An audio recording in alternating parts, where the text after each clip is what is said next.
বাহিনীর লোকজন আমাদের কাজের ভিতরে আনবেন না। আমাদের জবরদখল উচ্ছেদের কাজটা করতে দেন। যারা বিশৃঙ্খলা করার চেষ্টা করছেন তাদের বিরুদ্ধে আমরা আইনগত ব্যবস্থা গ্রহণে বাধ্য হব।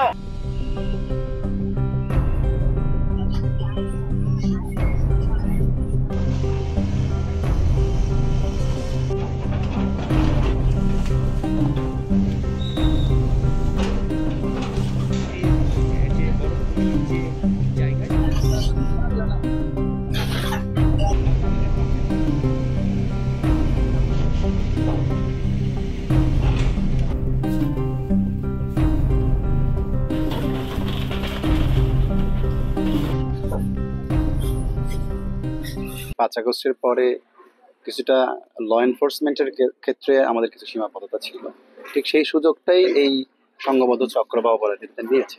এবং আমরা যখন এসব এলাকাতে আমাদের বন বিভাগের নিজস্ব বাহিনী তারা এসেছে, প্রতিরোধ করার চেষ্টা করেছে, তাদের উপর বিভিন্ন সময় কিন্তু আক্রমণ, সংঘবদ্ধ আক্রমণ, হামলা এবং হুমকির ঘটনা, যেগুলো আপনাদের মাধ্যমে কিন্তু ইতিমধ্যে সারা দেশের সব মানুষই জানতে পেরেছে।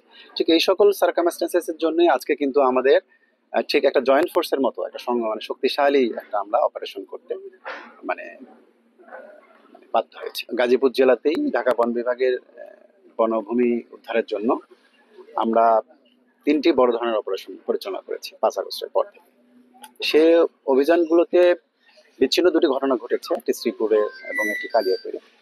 দুটো ক্ষেত্রেই মামলা হয়েছে এবং আপনারা জানেন যে মামলাগুলোতে যারা মূলত ইন্ধনদাতা কিংবা মূল পরিকল্পনাকারী কিংবা যারা আক্রমণে অংশ নিয়েছিল তারা এখন আসলে অনেকেই পলাতক, এবং তাদেরকে ধরার জন্য বা আইনের আওতায় আনার জন্য আমাদের পক্ষ থেকে যে মামলাগুলো হয়েছে সেগুলো থেকেও আদালত থেকেও যথাযথ ব্যবস্থা গ্রহণ করা হয়েছে, এবং পুলিশের পক্ষ থেকেও এটা ইফোর্টটা আছে, এবং বন বিভাগের পক্ষ থেকে তদবিরটা আমরা চালিয়ে যাচ্ছি।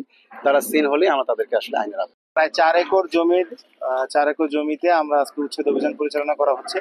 এই উচ্ছেদ অভিযানে অপারেশনাল কমান্ডে বাংলাদেশ সেনাবাহিনী যুক্ত আছেন। এছাড়া আমাদের সাথে Bangladesh police, Border Guard Bangladesh, Rapid Action Battalion এবং আনসার সদস্যরা সহ বন বিভাগের নিজস্ব কর্মকর্তা কর্মচারী এবং শ্রমিক সহ প্রায় 350 লোক আমাদের এই উচ্ছেদ অভিযানে কার্যক্রম পরিচালনা করছেন। আজকের এই অভিযানে আমাদের অবজেক্টিভ হচ্ছে প্রায় 4 একর বনভূমি উদ্ধার করা, যেগুলো বিগত 5 আগস্টের পরে বিভিন্নভাবে বিভিন্ন অবৈধ স্থাপনা নির্মাণের মাধ্যমে দখল করা হয়েছে। এই স্থাপনার সংখ্যা প্রায় 56টি এবং এটি বিভিন্ন জায়গায় ছড়িয়ে ছিটিয়ে আছে। বর্তমানে অভিযান পরিচালনা 3টি স্পটে, 3টি লোকেশনে ইনক্লুডিং দিস ওয়ান আমরা অভিযান পরিচালনা করছি।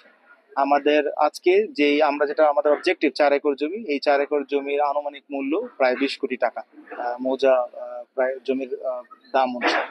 তো আমাদের এই অভিযানের প্রথমে আমি বলবো যে আমাদের বাংলাদেশ সেনাবাহিনী এই অপারেশন কমান্ডে লিড দিয়েছেন। সেখানে দীর্ঘ প্ল্যানিং ছিল। আমাদের বন বিভাগের সাথে বাংলাদেশ সেনাবাহিনী এবং অন্যান্য যে বাহিনীরা আমাদের সাথে এসেছেন তারা ইতিপূর্বে বসে তাদের মধ্যে একটি সমন্বয় সভা হয়েছিল এবং সেই সমন্বয় সভার মাধ্যমে এই সম্পূর্ণ পরিকল্পনাটি করা হয়।